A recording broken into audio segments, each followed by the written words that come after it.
అరే కాక ఇవాళ రేపు గుడ్ల పంచాయతీ మస్తు నడుస్తున్నది. సర్కారీ స్కూళ్ళ పిల్లగాలకి మధ్యాహ్నం భోజనంలో గుడ్లు పెడతారు కదా, గదేకి ఇప్పుడు పెద్ద పరిశాన్ ముచ్చట అయ్యే. అయినాకి మంచి మాటలు చెప్పేటోళ్ళకి ఎప్పుడు యాడ ఏం గుర్తుందో తెలియదు. వాళ్ళకి తెలిచంటారో తెలియకంటారో కానీ పుసుక్కున మాట జారుతుర్రు. గది కాస్త ఆగమైతాంది. సోషల్ మీడియాలో చక్కర్లు కొడుతుంది. ఇప్పుడు ఈ కథ చూడు, ఫోన్లు తీస్తే చాలు ఇవాళగా గరికెపాటి సార్ వీడియోలే చక్కర్లు కొడుతున్నాయి కాక. అరే గరికేపాడు తెలియదా నీకు? గదేనే మస్తు మాట్లాడతాడు, ఏమన్నా చెప్తాడా అంటూ పదస్థానం కితాబులు ఇస్తావు కదే. గాసారే ఎన్నో విషయాలు పండొల్చినట్టు చెప్తాడని. అత్త కోడళ్ళు, తండ్రి కొడుకులు, అన్నదమ్ముళ్ళు ఇట్లా సంబంధాల పైన మస్తు పంచ డైలాగులు వేస్తాడని అంటుంటావు కదే.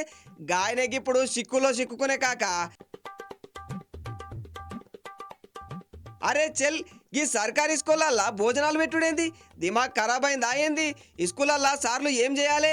చక్కగా పాఠాలు చెప్పాలి. బడికి పోయే పోరగాళ్ళు ఏం చేయాలి? బుద్ధిగా చదువుకోవాలి. కానీ ఇప్పుడు గట్ట నడుస్తున్నదా? మీరే చూడుండ్రి. పాఠాలు చెప్పాల్సిన సార్లు భోజనాలకి ఏం చేయాలి, గుడ్లు ఎన్ని పెట్టాలి, గా గుడ్ల లెక్క సరిపోతుందా? అరే పూరా ఇదే విషయం ఆలోచిస్తుండ్రు. అయినా నాకు తెలియక అడుగుతున్నా, ఈ పిల్లగాళ్ళు స్కూల్ కాడికి ఎందుకు వస్తాండ్రు? చదువుకోవడానికా, దావత్కా? గిట్లయితే పిల్లగాళ్ళకి చదువు వస్తుందా? వాళ్ళు మాటింటరా? స్కూళ్ళల్లో చదువు చెప్పాలి, ఇంటికి అడ తిండి పెట్టాలి. అంతేగాని స్కూళ్ళకి భోజనంలో లేంది అని ఓ మీటింగ్లా మస్తు అనేసిండు కాక. ఇక చూసుకోగా గరికెపాటి సారు కాందాన్ లెక్కలు మొత్తం తీస్తుండ్రు జనాలు ఇప్పుడు. అయినా కాక నాకు తెలియక అడుగుతున్నా, ఈ గరికెపాటి సార్కు పీచులు ఇచ్చేదానికి ఏరే విషయాలు లేవా ఏంది? గా సారు ఏది చెప్పినా ఇనుకోవడానికి జనాలు మస్తుగా ఉంటున్నారు కదా.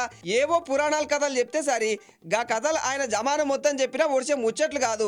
చిన్న కథలు పిట్ట కథలు చెప్పుకోకుండా సర్కారీ స్కూళ్ళ పైన వాడుడేంది, ఈ గుడ్ల పురాణం చెప్పుడేంది?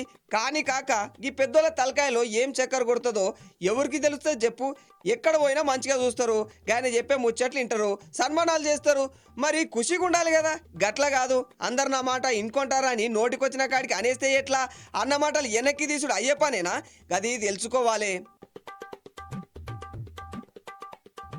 అరే బడా బడా సార్లే మస్తు చూసి చెప్పిందంట, సర్కారు స్కూళ్ళల్లో మధ్యాహ్నం భోజనం మంచిగా ఉంటుంది, పిల్లగాళ్ళు బడికి చక్కగా వస్తారు, ఇంట్లో అల్లు పంపిస్తారు, పిల్లగాళ్ళ తబియత్ కూడా చక్కగా ఉంటుందని. మరి ఈ అన్నీ చదువుకున్నాయనికి తెలియదా ఏంది? తెలిసిన వాళ్ళకి ఇట్లా అంటారా ఏంది అని అందరూ గరికెపాటు సార్కు క్లాసులు బీక్తుండ్రు. నాకైతే ఈ కథలు చూసి గిట్లా కూడా అవుతుందా అనిపిస్తుంది కాక. పొద్దున లేగానే ప్రపంచంలో అందరికీ క్లాసులు చెప్పి గరికెపాటి సార్కి ఇంతమంది క్లాసులు బీక్తుండ్రు. నసీబ్ ఉల్టా అయితే గిట్లనే ఉంటుంది మళ్ళా. అసలే ఇది పరాభవ సంవత్సరం అంట. పరాభవం అంటే అవమానం కాక ఎవరి ఇజ్జత్ ఎప్పుడు పోతుందో తెలియదని అర్థం అంట. మా ఇంటి పక్కన సార్ చెప్పిండు. ఇప్పుడుగా మాట నిజమే అనిపిస్తుంది కాక. పాపం గరికెపాటి సార్ని జనాలు మంచిగా ఇరికించిండ్రు కాగా. గుడ్ల పురాణంలా ఇంకో ముచ్చట నీకు చెప్పాలని, ఇస్కూల్లో పిల్లగాళ్ళకి గుడ్లు చక్కగా ఇస్తలేరంటని.